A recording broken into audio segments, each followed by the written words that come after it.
This is LTV.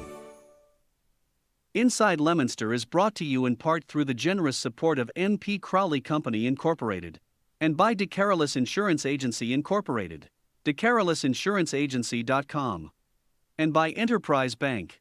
Enterprise Bank creates success. EnterpriseBanking.com.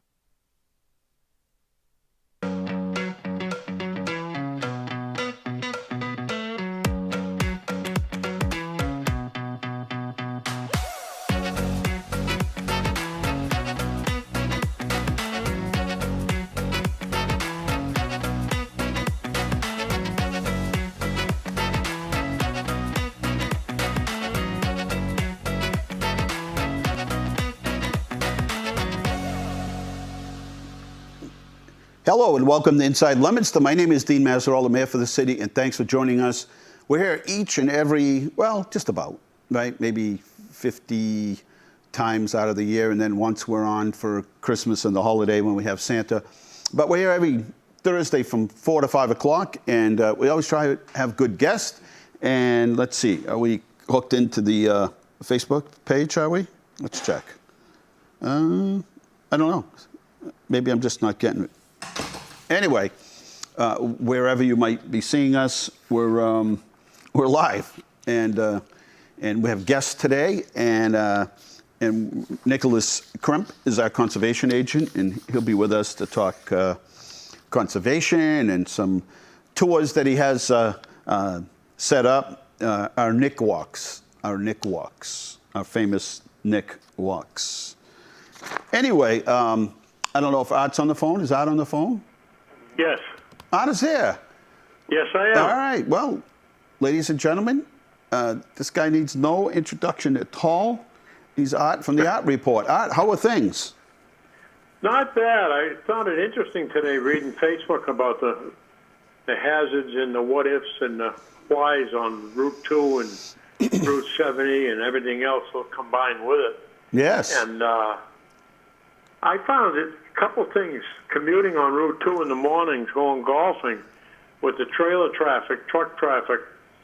If I'm in the right lane, and when I'm about a half a mile from my exit, I always put my blinker on that early to let the person behind me, especially the trucks, because they're trying to build up speed for the hill. Right. And a lot of times they give me the horn and thank me for doing that early, so they stay in that lane. Right. I just want them to know I'm going to be getting out of their way so they don't have to go around me. Things like that. And, people, the 290, we go to Framingham a lot to visit family, and coming home, 495 is backed up for miles trying to get on 290 because people wait till the last second to try to merge right, and they can't because there's so many going right, and they just stop. So now you got two lanes completely stopped, and the passing lane is the only one that's working.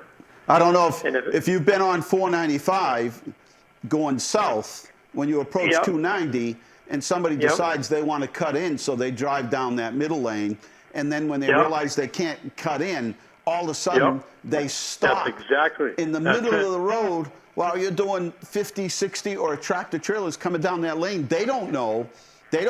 Tractor trailers coming down that middle lane. They don't know that those people are trying to cut off to 290.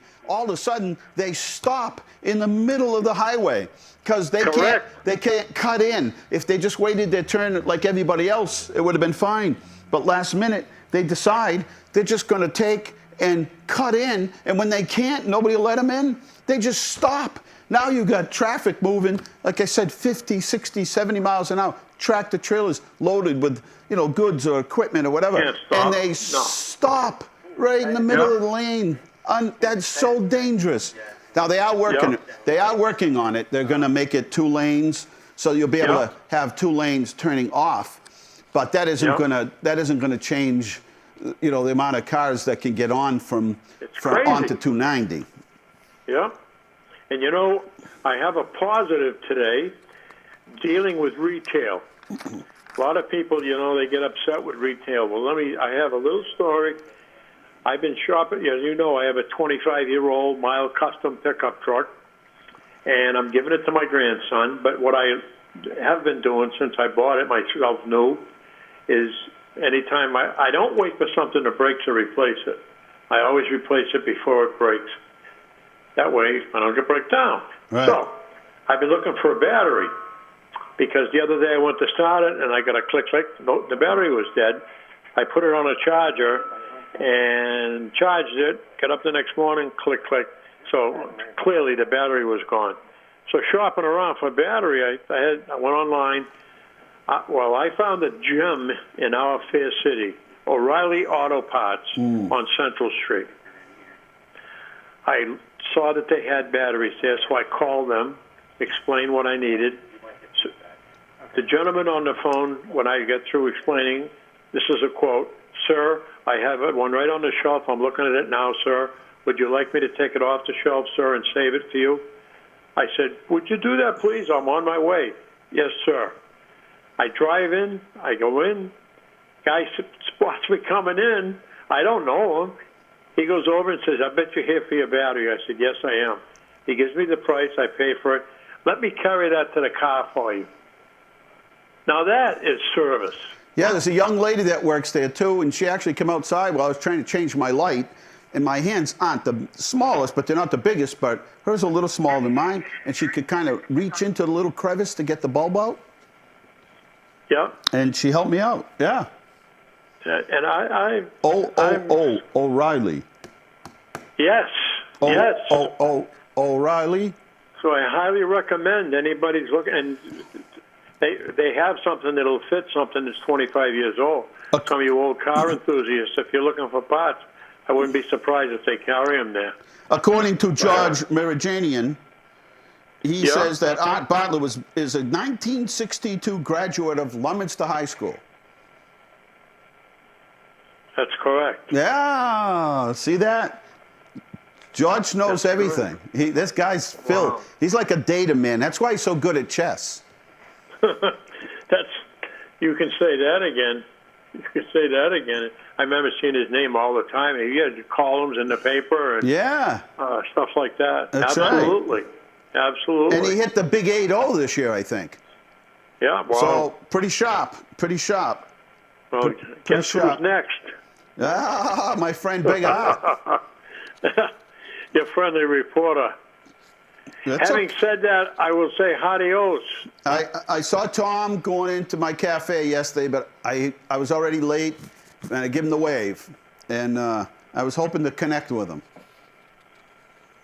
Well, sometimes you just get so busy you got to do stuff like that. I know. I felt bad. Everybody understands too. I wanted to stop and chat with him, but I was already late. In your position, everybody's pulling on each arm at the same time. Yeah, it's okay. Everybody's busy. But anyway, I'll get my turn with him.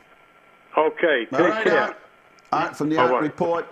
And at the beginning of the show, we were talking about Route 2. And so I've been racking my brain out. And the other day, a conversation started on social media about Route 2 coming west at night. It's like, why is it I can make it past Concord, I can get through Acton, I get all the way down, and all of a sudden I hit Devens, everything slows down to the point where it's backed up for miles. And I remember this because they did some improvements out there. They actually added acceleration lanes so that when you get on the road, there's another lane. So there's 2 lanes going west at night. Well, they added another lane for those people coming out of Devens and then Route 70. The problem is they think it's an acceleration lane, but it's a yield. So you have to yield to the people that are on the highway. Well, apparently there's some confusion about what yield means. So what's been happening is it's a force. I'm going to get on that highway going west, and I'm going to get in that lane, and I'm going to just push my way or force my way onto the highway. And somebody made a good point a little while ago when I was reading it. Said, in other states, you get a red light, you get a light at the bottom of the ramp, and you can't go until there's nobody coming. And here it's push your way on. First of all, people are traveling way too fast. It was ironic because just minutes after that, there was an accident going the other way on Route 2 at 110 and 111, where if you're ever coming off that ramp, so people that are coming from Harvard and Air, they're entering Route 2 going east. they are flying, almost like tipped over. And you're driving along and you don't have time to move to the left lane. You can't slow down. And all of a sudden, they're there. And they're not planning on merging. They're planning on just pushing their way into the highway. I can't tell you how many accidents have been there. And it's because of that. And so let's get back to Route 2 West. Route 2 West, those people coming out of Devens, as I said, they're not yielding and waiting for it to be clear to go or a little break. They're going to push their way on. So two things.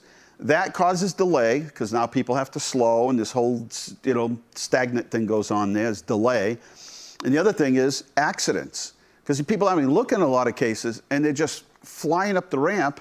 I don't know where they think they're going to go because the ramp runs out onto one of the other two lanes, the right-hand lane. That's one of the reasons. Prior to this, adding the acceleration lane, it didn't happen. It didn't happen. Was it traffic heavy? Yes.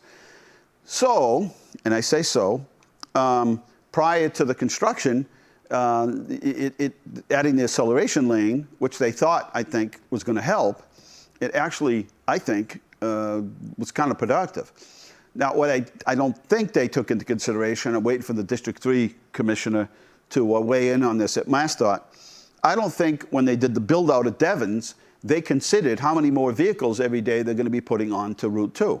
So now take the additional vehicles coming through. It's also a shortcut for people come from Air, cut through there and come out on Jackson Gate. That's what they used to call it at Devens. And what you got is a lot more vehicles moving quicker, a lot more vehicles not yielding, and now you've got a recipe for disaster out there. Then move it down a little to Route 70.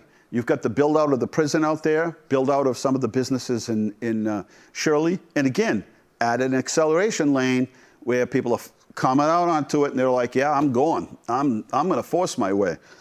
And remember, if you're supposed to yield and you don't, you are automatically at fault, right? So the insurance company's going to say, I'm sorry, but you're at fault. Well, why? Well, you were coming down. You were supposed to yield. The other people had the right of way. You didn't yield. You're at fault. Same thing with pulling out of a alleyway, a driveway. If you're backing out or coming out, you get into an accident. I'm not saying every situation, but there's a good indication, there's a good chance that the insurance company and the police, if they issue a citation or a warning, are going to find you at fault. 978-534-1626. We're talking Route 2 East.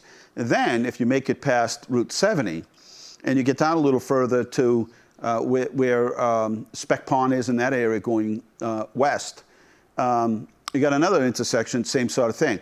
Only most of the time, people stop there because there is no way. I mean, you got like a 50-foot acceleration lane, and if you can't pick up speed, you got people coming at you doing 60 or 70. You better get out there and move quick. That's another area where people pull in front, slow down traffic, or get in an accident. Now that slows everything all the way until 5, 6, 7 o'clock at night. So those are my observations because I did watch it and I thought after they did the construction, it would help. It didn't. It actually made traffic worse. And they're opening another business and another business, 2 new businesses.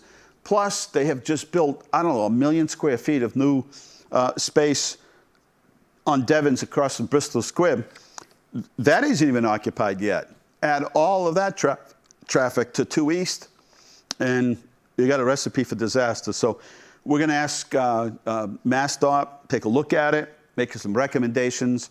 I'm sure the recommendation is going to be you got to, at some point, add another lane or do something, right? Something needs to be done. 978-534-1626. You're watching Inside Leominster. We're going to take a short break, and then we're going to come back with our conservation agent. Want to remind you that Shoalin Farms is now in full force.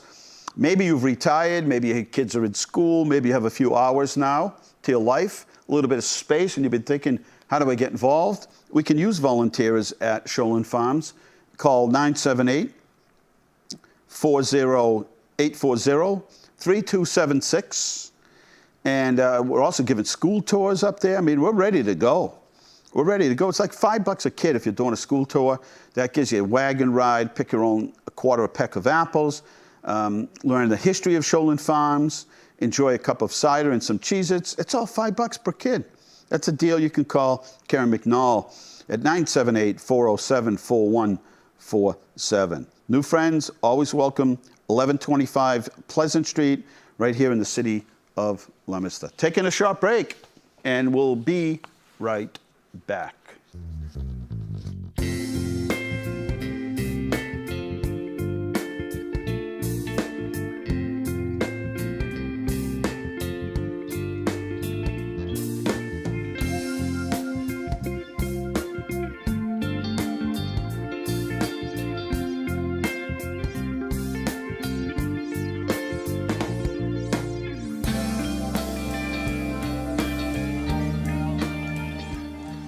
And now we'll call up the Citizens of the Year.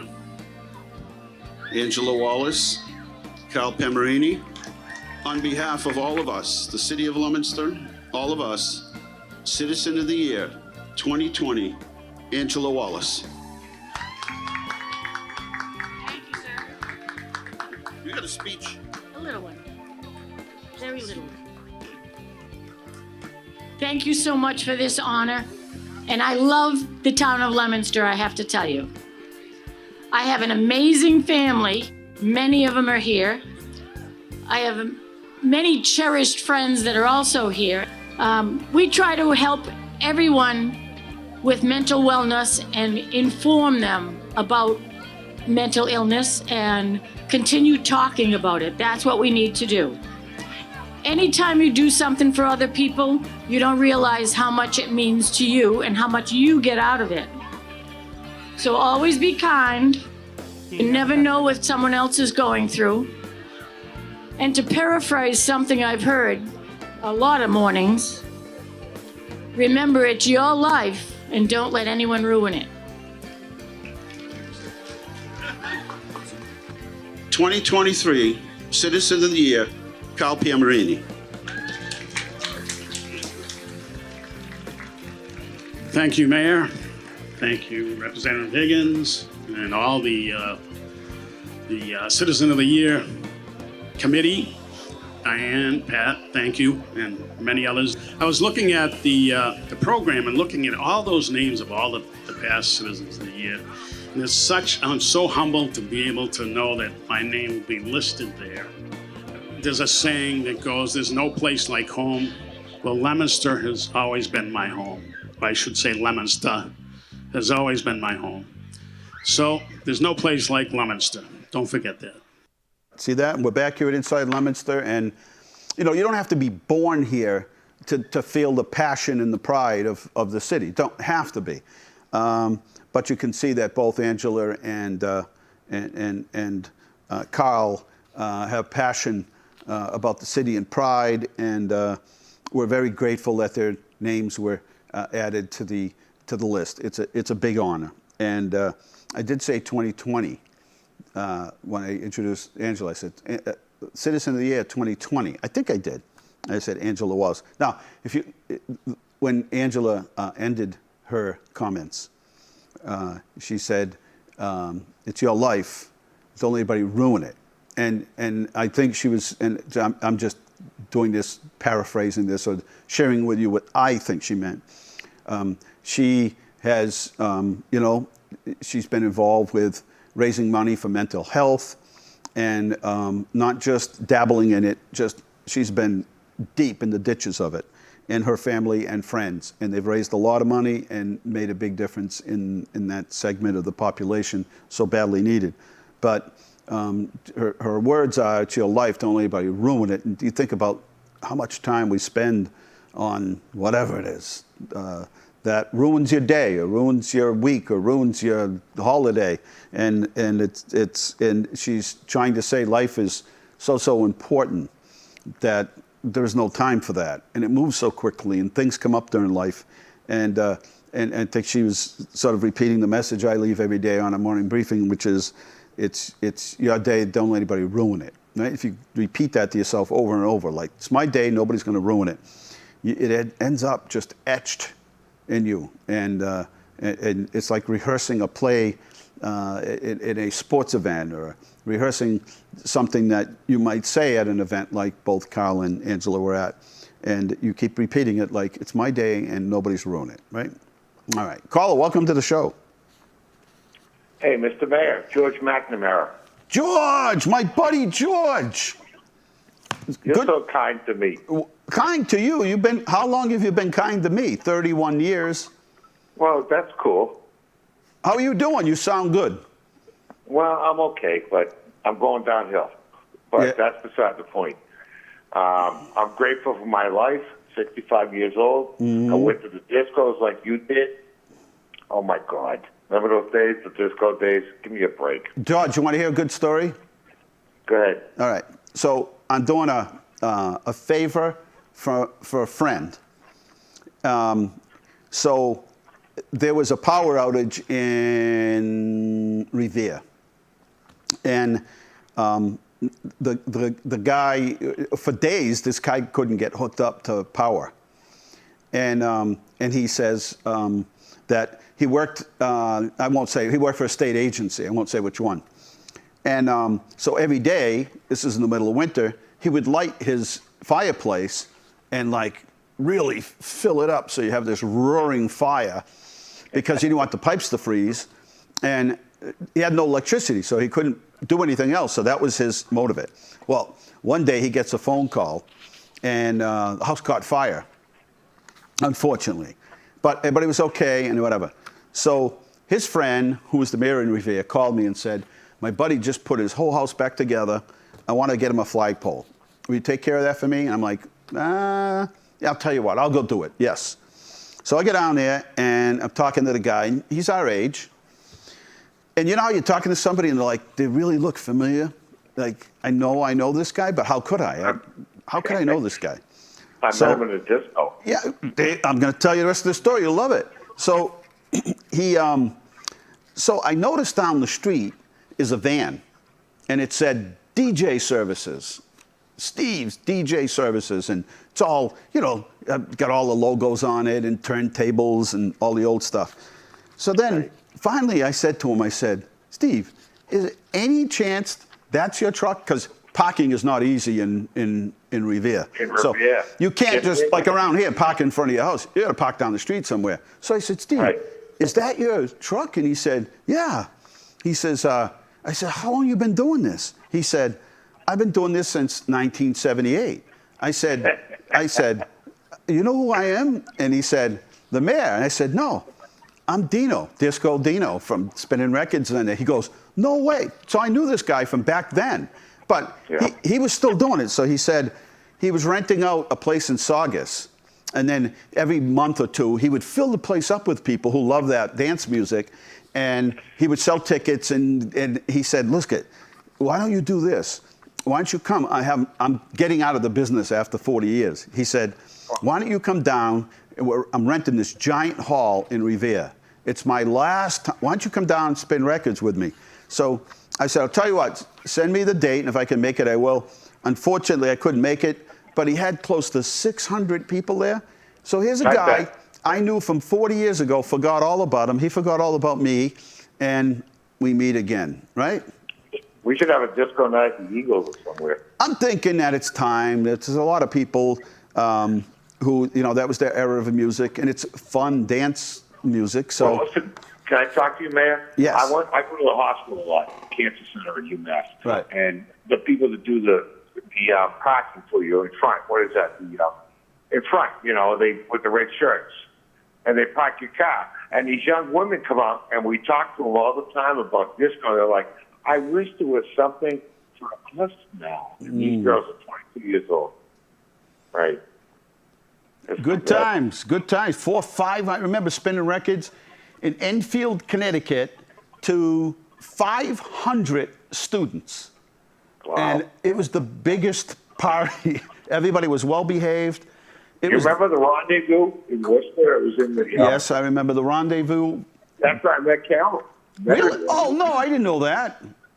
Down the basement of the Galleria. Galleria, the Rendezvous.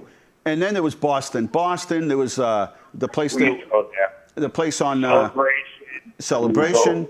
There was all those places on Lansdowne Street, 9 Lansdowne Street. There was Boston.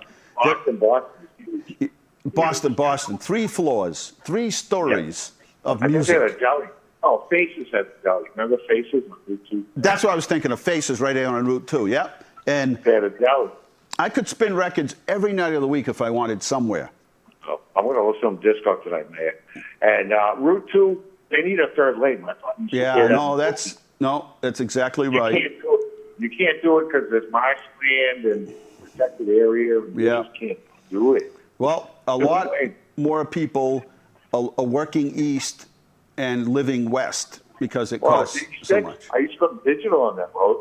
It was back then. Mm-hmm. Go to Burlington every day. Yeah. 2A, Crosby's Corner, bang, 128, go to digital in Burlington back in the day. Anyway, Mr. Mayor, you're the fastest. I'm glad you're back on Facebook. I was tired of everybody asking me questions like, "Where's George? Where's George?" I'm like, I don't know. So then I reached out to your wife. I'm like, "Hey." I bought a new laptop. That's why I'm back on. I just had good. $179 for Windows 11 at Walmart. Not bad. So you're back on now, so we can communicate. Absolutely, Mayor. And George Meridanian says, "Hey, what was the name of the place on Lunenburg Street in Fitchburg where you spun records for many years?" It was Valentino's. Valentino's. And then, and listen to this, George, being a hometown kid of Clinton, me and my brothers opened a place in Clinton, guess what? Underage disco place called, guess what? Upstairs, Downstairs. It was near the Maygarden, maybe, the bowling alley, right? No? Yep, that was us. Yeah, I was there. I used to bowl there when I was a kid. See, it was a busy time. Mr. Mayor, God bless Leominster and God bless you. Yes, and the same for you. And if you need anything, a ride, whatever you need, you call Dean Maz here. We'll hook you up. We got to get a disco night to eat. I'm all for it. In fact, I challenged a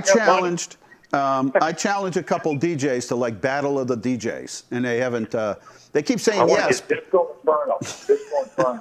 I keep on. I'm going, hey, when are we going to do this, right? And we'll have the crowd. We're going to talk. I got money. We can rent DJs, everything. Okay.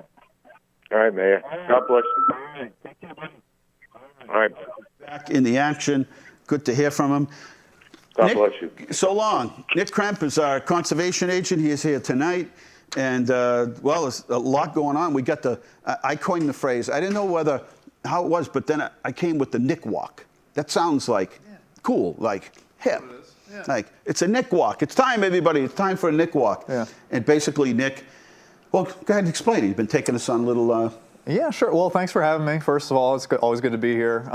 So, yeah, ever since I came onto the position a little more than a year ago, we've been having, monthly, bi-monthly nature walks for the community. They're free. Anyone can come. I always advertise them on the city website, on the Conservation Commission Facebook page, some of the other department heads' Facebook pages, and yeah, it's always a good time. And you learn. Yeah. So Nick's kind of like this.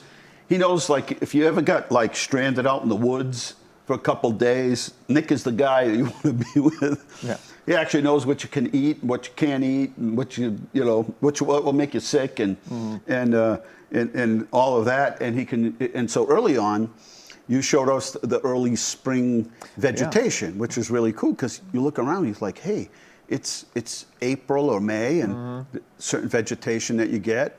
And then later on, you did on the things that you can eat. Is that what it was? Is that what the second was? I haven't done any edibles. No, you haven't done edibles. No, yeah, we did.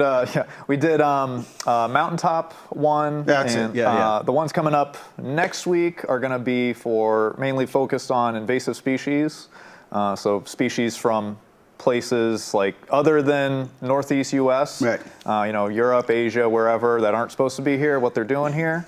And then on Saturday, we're going to be having a mushroom and tree walk. So. That's right. We saw a huge mushroom that day. We were out on the first walk behind. Yeah. That was a good-sized mushroom there. Yeah. But you've got to know what kind of mushrooms. You can't just pick up any old mushrooms. You get sick from the wrong mushrooms. Correct? Definitely, yeah. Have you eaten mushrooms at all? I have, yeah.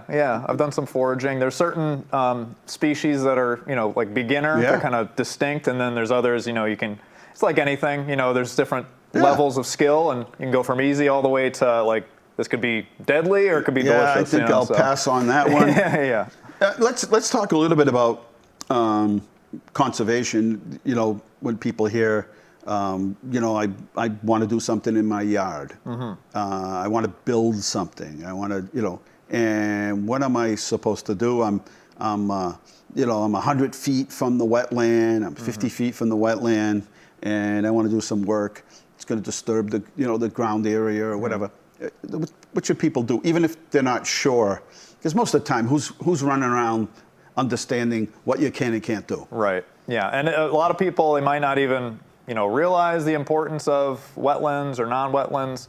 But basically, the gist is anything within 100 feet of wetlands or within 200 feet of river or stream, if you're building, you're cutting trees down, doing any kind of alteration, you usually need a permit through the local conservation commission, which is the body that I represent. So, but you don't need it for everything, like lawn maintenance, certain things. There's a range. Right. But if you're ever unsure, I always encourage people, you know, reach out to me or you know, any town or city in Massachusetts. They all have their individual commission. So definitely reach out to wherever you live. Yeah. So if there's a question, and you're like, yeah, I don't know, is it 100? Is it 50? Is it 200 feet?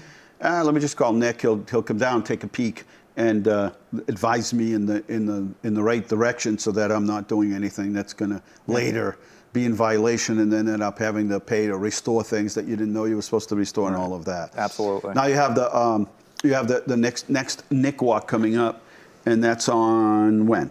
I don't see the date here. Thursday. That'll be Thursday, August 24th. 4th. Okay. At 4 p.m. And that's around the backside of the Babe Ruth Field. Yeah. Near Head Start in that area. So it's an invasive species walk, 4 to 5:30. Yep. Meet at the trailhead at the rear. You won't miss it. Just look at the rear of the baseball field and you'll find them. Modern tech lot. So let me just talk about. So we talk about invasive species, which basically we've got more than ever. Yeah. And do people take the plant from somewhere else? Is that how it gets here? So there's a lot of different ways, you know, that things can move around. People have been moving around the planet since we've been people. Yeah. Especially in the last few hundred years, there's been a lot more technological advancement allowing us to get places really quickly, and then we end up bringing things either intentionally or unintentionally. Things can hitchhike with us and get spread around that way. So there's a lot of invasives that were actually like ornamental, like garden plants that didn't broke out into the wild and have spread that way. You got things like bamboo. If you don't tear bamboo up from the ground, like go down 5 feet and dig it out, you're not getting rid of it.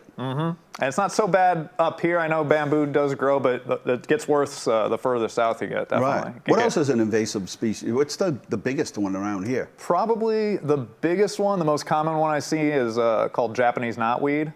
And that's like a global invasive. Right. And as the name would suggest, it's native to Japan, East Asia, and it's just a very prolific propagator. So if you get a little chunk of it, that's all it takes. Yeah, it grows easy. You mow over a field of it, you think you're getting rid of it, it just kind of spreads repopulates it around. Yep. I remember on 190 when they did the original plantings of 190, a lot of it was invasive. Well, some of it was. And it just took over the whole highway. They had to pull it all out. Yeah, that's the other thing. You know, 100 years ago, when people maybe didn't know as well as they do now, you know, there were different government programs and things for like road stabilization where they would intentionally bring in different plants because, you know, they're going to keep the soil stable. And they do a good job of that, but then things break out and it takes over the whole thing. How about honeysuckle and some of those things? Are those? Yeah. Those things can just really take over. And they wrap themselves around things and strangle off other plants and trees. A lot of vines like honeysuckle, bittersweet is another vine. And it can be complicated because certain invasives, they might have a closely related species that is actually native. So like honeysuckle and bittersweet are two good examples where they're most of what you see in the way of those plants, they're usually the invasive variety. But then there's also some native species of bittersweet and honeysuckle. Which are controllable, and they don't really do as well because the invasives are so similar and they're so much more dominant and aggressive, then they kind of take over that environment and hurts the native species. I try to promote Prospect Park. Yeah. And when you first went up into that direction, you were like, wow, I didn't realize this park was out there. Yeah. And that's the same for a lot of people that live in the city is Prospect Park. You say Prospect Park, like where is that? Well, it's up Prospect Street, but it's off to the right a little bit, and I'm amazed at how many people. Well, I'm not, because it's just one of those things. Your eyes are focused on the road up there. There's a curve coming up, so you're focused. There was an intersection right before it, so you got to pay attention. Yeah.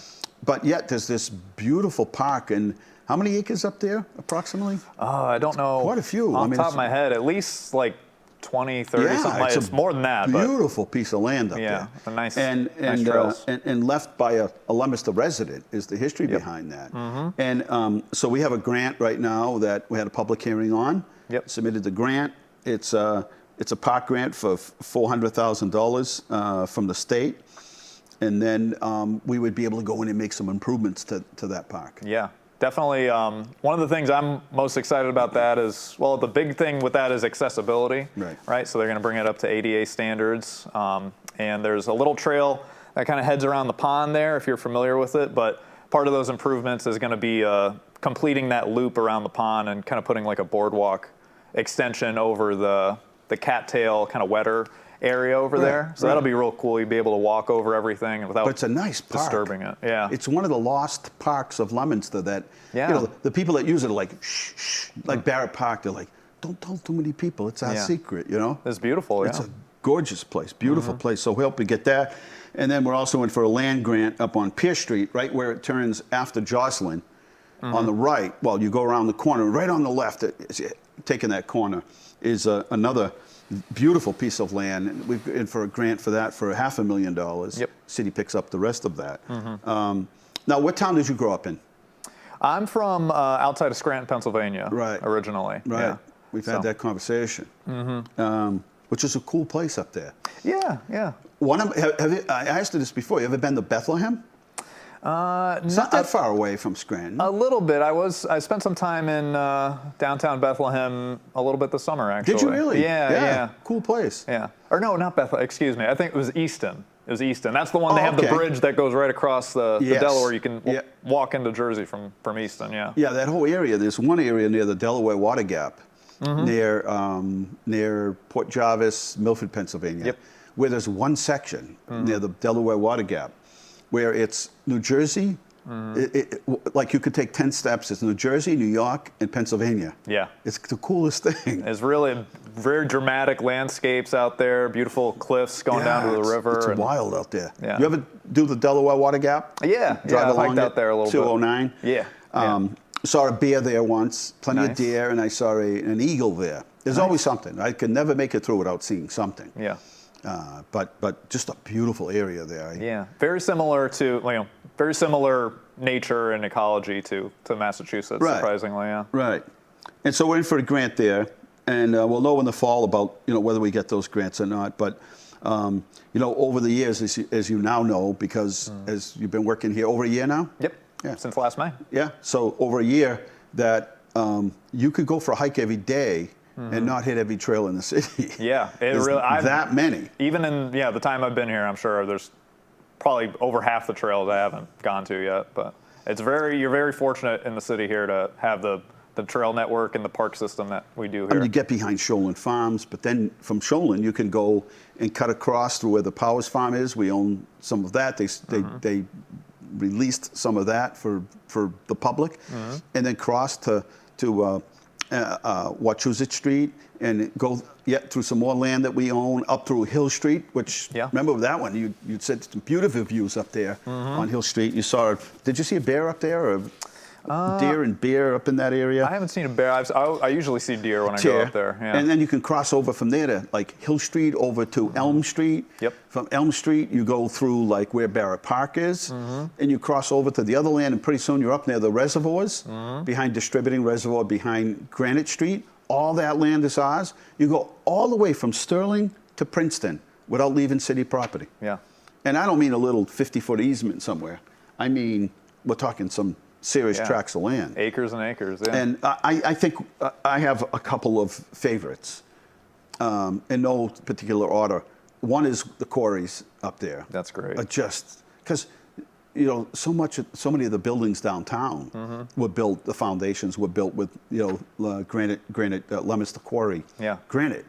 And to think, how did they get that granite off the hill? Yeah. Is incredible. But then at the top on Monoosnock Hill, or I don't know if that's South Monadnock or North Monadnock, where you can see, get up top. There's a bench out there. Yeah. You could just, it's a breathtaking view that not a whole lot of people have actually been up there. Yeah, it's a hike. It's a good hike up there, but it's rewarding. There's no easy way to get up there, so if you're going to go up, but what a beautiful spot. And then on the other spot where the water tower is going at the end of West Street, it's another beautiful view when you get up. You used to see it from Kmart, that parking lot at the Twin City. Used to be able to see that top of the hill. So just all over the place. And that's preserved forever. Yeah, and the quarry in particular is really cool. If you're into trees like I am, I've spent a little time walking around up there, and just because the topography out there, I guess loggers and things can't get good access up there. There's a lot of really cool, old, gnarly that trees nobody up cut there. down. Yeah.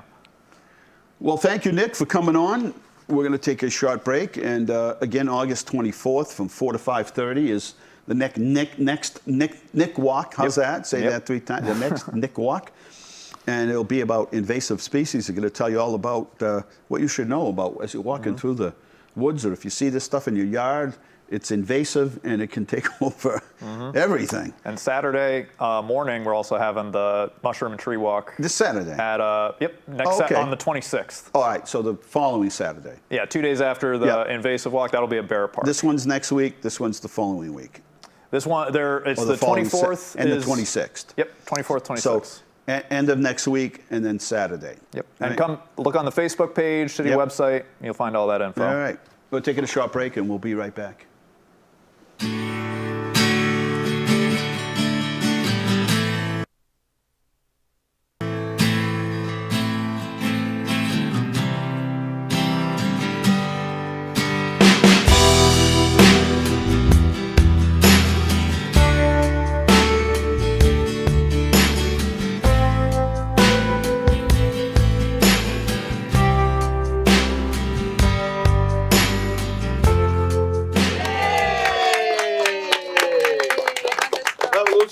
Here, we're at La Tropicana, right down here at Leominster Plaza. That's where Papoose and all these other businesses are here. I have a little citation for a little business here. It's a beautiful little cafe inside, very clean, very calm. You're looking to relax, come here and just kind of kick back, or maybe you work in this area, you want to get something to go. They make everything on site here, and they have everything. Paninis, what else you have here? Salad, paninis. They have everything here. Smoothies, anything you need. Espressos. Espressos. They have espressos here. 15 seconds. Juices. They have everything. So they're hardworking, like you said. So La Tropicana. What are your hours? What time you can be open? 7. 7 in the morning. 7 to 7. 7 to 7. Yeah. They work hard. They Yeah. work hard. Okay, we're back here at Inside Leominster. Caller, welcome to the show. Hello? Nobody there? We've got a back-to-school drive coming up this Saturday, 12 o'clock up at 800 Union Street. And it's the TDR Bilingual Worship Center presents this back-to-school drive. Everything is free. They got backpacks, all kinds of good supplies, and that's at 12 o'clock on this Saturday the 19th. Hey, this is pretty cool. They got the Drive to Sing film screening. Join us as we watch and discuss the inspiring documentary, Sunday, September 10th, 2 to 4, Leominster Public Library. The Drive to Sing is a feature-length documentary that tells the story of a parking lot choirs, the cast of characters who worked together to develop and refine it, and the choruses who kept their musical communities active during the isolation of COVID. And it's going to be pretty good. And the program is free and open to the public. No registration is required. It's the Drive to Sing. All right, what are we going on? Tomorrow at the Public Library, Kindergarten Celebration Story Walk, and last day to report summer reading books by 5 o'clock tomorrow. So important things to do. We've only got, 14 minutes left, so I've got to get into some of the things. If you've seen these new donation boxes around town, there's one at Fournier Field, Doyle Field, Senior Center, DeSantis Field, and Bernice Ave. We're partnering with CMRK, Clothing with a Conscience, and they've got 35 years experience in this business, but you can donate all kinds of things, but this is the best part. If you have substantial amount to donate, they'll actually come to your house. How's that?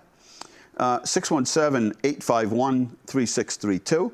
And you could donate textiles and blankets and clothes and shoes and sneakers and even things like, decor and vases and cups and glasses and dishes and frames and paintings, small musical instruments, bicycles. And again, they will pick them up. Okay, over at Skyview on the 24th. Going to be a busy day on the 24th. At Skyview Middle School, right up there on 500 Kennedy Way. August 24th from 5 to 8 is going to be the Food Truck Festival up there at Skyview. All right, so we've done all this today. 978-534-1626 is our phone number if you'd like to ask any questions. But in the meantime, we're going to do some slides. Not the electric slide, but slides, Scott. Slides. All right, here we go. You guys ready? A little sip of the water here. All right, here we go. These are the latest numbers for COVID. Remember, these are 7-day numbers across the whole Commonwealth of Massachusetts. 16,674 people were tested in 7 days. 1,377 tested positive. 2 deaths. 1 is too many. 215 in all of Worcester County.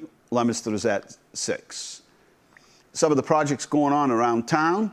The Central Street Water Replacement Program is started. Expect to take about 6 weeks. And if you're between Graham, where the gas station is, and downtown where Garapi is, you're going to get a little tour, but it doesn't really take you far. It's not agitating, I should say. Safer routes to school, there'll be paving starting on Monday. That's Viscaloid Ave from the 21st to the 23rd, weather permitting, but the weather looks good. We've secured $750,000 in the Senate Appropriations Bill. Now, that's just in the bill for a youth center on the east side. That's just there. That hasn't made it all the way through to the appropriations, but we're hoping that we're going to make it all the way through. Downtown Common project was awarded. Construction will start the day after the Johnny Appleseed Festival. And we've also got the bump out project that's going to happen near Allen's and much, much more. Hey, it's Baby Boomer Recognition Day. Thank you to all the baby boomers. Happy Baby Boomer Recognition Day. It's National Black Cat Appreciation Day. Black cats are really beautiful. They really are. If you look at them, their fur, they're not as appreciated because they're synonymous with jinxing or bad luck. National Love My Feet Day, National Massachusetts Day, and National Thrift Shop Day. Hey, 1939, The Wizard of Oz. That's right. Opens in the Lowe's Capitol Theater in New York City. 1946, Animal Farm premiered in the UK. In 1969, it was the end of Woodstock. That was it. It was the last day. Jimi Hendrix, Gypsies, Joe McDonald, The Fish, the band, Sha-na-na there. Sha-na-na. No, is it? Sha-na-na, no, it's not Sha-na-na, is it? Anyway, 1988, Republican Governor George W. Bush was nominated for President of the United States. Here's some of the things that are happening here with 10 minutes and 22 seconds to be accurate here at Inside Leominster. Dining Under the Stars is coming up about a week and a half. That's from 6 to 10 at night. And that's just a big party. It's all those businesses and restaurants that are the south side of our downtown, so like Logan's and Tavern 13 and TC Lando's and all of those businesses, Columbia Tavern, all those businesses down there participate. We have a live band. It's awesome, honestly. If you can't get to any other event, come to that one. It's a lot of fun. Beer Fest was good. Lots of good vendors that came in that have their own beer gardens. We put them all under one roof. 15 beer gardens under one roof. Made it the biggest, about 300 people. Nice. Wasn't so many people that you couldn't move. Well attended, good beer, good people, good food. And then we do our farmers market, which is only like 2 weeks away on September 2nd. Then Food Truck Festival is the 8th. You're going to like that one. Food Truck Festival is coming up on the 8th. And then we go to Harvest Fest at Shoalin, Citywide Yard Sale on the 16th. 23rd is Johnny Appleseed Festival, and much, much more. I don't know. They plan on having a concert out there is Sonny planning on having a concert tonight? It's Crop Dusters over at Carter Park from 7 to 9 o'clock. An open house. So here's how we're going to do the open house. It's Saturday, August 26th at 9 o'clock in the morning. Seniors, disabled, anybody that might have some sort of a problem, either temporary, somebody has a knee injury or had their knee replaced. And so the front of Central Street, the front of the buildings are all going to be blocked off for seniors and those that are disabled. So there'll be somebody at each side of the street to let you in. We're going to open tours up for you from 9 to 10. From 10 to 12 will be the general public. And then at noontime, we'll have a speaking program. And then the training room is going to be dedicated at that time as well. Downtown Sound. So every Thursday, Friday, and Saturday, we have Downtown Sounds. What is that? Well, from 5 to 8 o'clock at night, we have all local artists. And they perform right at the Moosonee Brook. Right out front is a little park. It's between Rollstone Bank and then where Enterprise Bank used to be. And it's just background music. People stop by, they park their car from one place and walk to one restaurant to the other. And people drive by, it's like, hey, let me pull over. They're not like these huge concerts or anything. It's not what it's meant to be. But if you drive by and you see hey, let's go see what's going on, pull over and go over and give them a listen. So tonight is Sean Daly.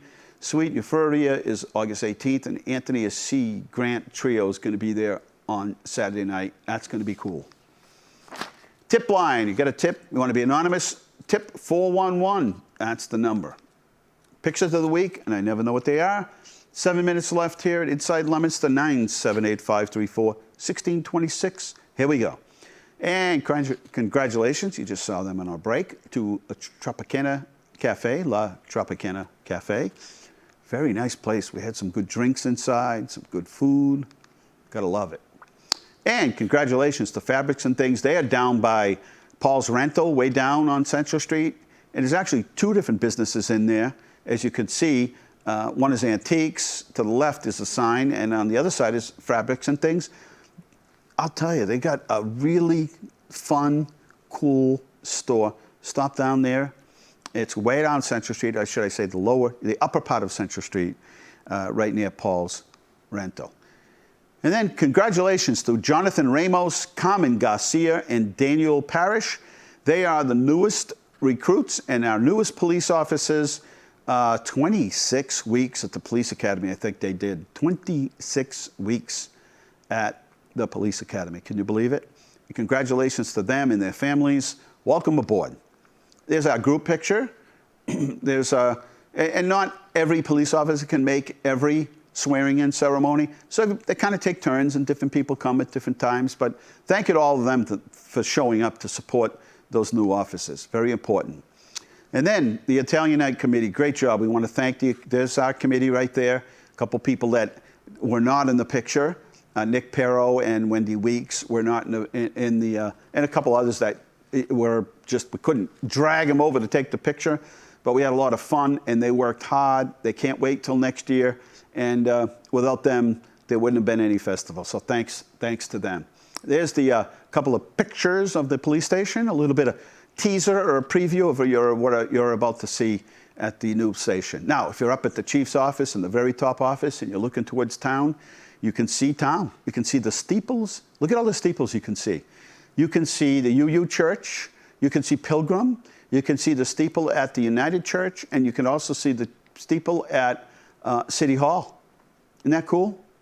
The steeples of Leominster. And just to give you a little peek, there's the police station training room. We're trying to give you a little, And also, we're teasing you. Also, there's the front where the flagpoles are, the Central Street side. We're also going to be giving out a commemorative keychain to first 500 people, I think, that come. So pretty cool. We're going to have some refreshments by the Spanish American Center and the Emergency Management. This is the Mechanic Street sidewalk on the way near the monument across from Brady's. There's nothing there, and there's nothing there, and we're done with our pictures of the week. So there you go. We've got 4 minutes left here, and want to remind you that there's a concert tonight, and I haven't seen, let me check with it, see if the concert is on tonight. Yes, Wendy Weeks is reporting the concert is on. 7 o'clock, my friends, 7 o'clock till 9. And downtown, the concert there, right over by the Manusnak Brook, right downtown. That one starts 5 to 8. And very happy to have all that going on. And the flowers downtown and the beautification. I don't think I can take 10 steps this time of year. Everything is just popping. And thanks to Sally and those that help her from the park department, the rec department, but Sally is the lady that gets the trophy on this one. And everything is beginning to pop, and just absolutely beautiful, and everybody loves it. And thank you for the feedback. I don't even have to ask, so how do you like, downtown? As one lady stopped me today and said, we're going to walk downtown and take pictures of all the flowers and how beautiful everything looks downtown. So thank you. And thank you. Some of it is paid by city funds. Some of it is donated by Cavecchio growers. And some of it comes from your generous contributions, some of the contributions from businesses in town. So thank you. Another team effort. All right, we're just about running out of time here at Inside Leominster. And as I said, there's a backpack kind of school supply drive that's happening. Everything is free. If you show up at noon, August 19th, 800 Union Street, the old Holy Family, that's where everybody's going to be. And, even though we're giving away supplies supplied by the school department so that every student can have them, believe me, there might be students that live in Leominster but maybe go to a parochial school. Or maybe they go to another school outside the district, and so you want to stop down August 19th at 12 p.m. We out of time here, Mr. Producer? It says 2 minutes, but the clock says 5. So, yeah, so we had a great time at the beer, biggest, massive, gigantic beer fest. And the idea was, you go to a beer garden, it's just a big area with people outside playing games and just having fun, tasting beer. And the idea was to bring 15 different beer gardens from around the state into one area. And it worked well. As I said, over 300, which is perfect. People weren't bumping into each other. They had some space. But everybody that walked up to me, I didn't solicit it, didn't say, hey, what do you think? And they were like, we love it. The beer is good. Sometimes you can go to these beer tasting things, and the beer isn't exactly like you taste it. You're like, a lot of waste. Not here. All the cups were empty. People enjoyed it. We had absolutely no problems. And the interesting thing about this crowd is later on at 8 o'clock when it ends, they disperse into the downtown, visit our restaurants and establishments. Okay, we're out of time here inside Leominster. I want to thank the whole crew for putting this together every Thursday. Good night. God bless you. Remember, the world is run by those who show up. Thank you for showing up.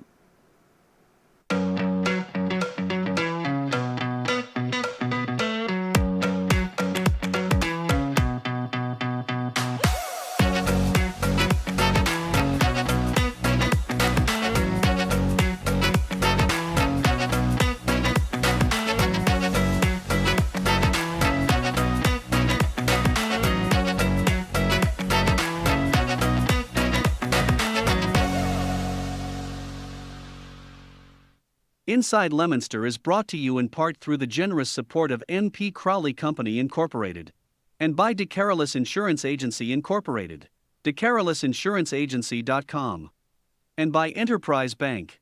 Enterprise Bank creates success. EnterpriseBanking.com.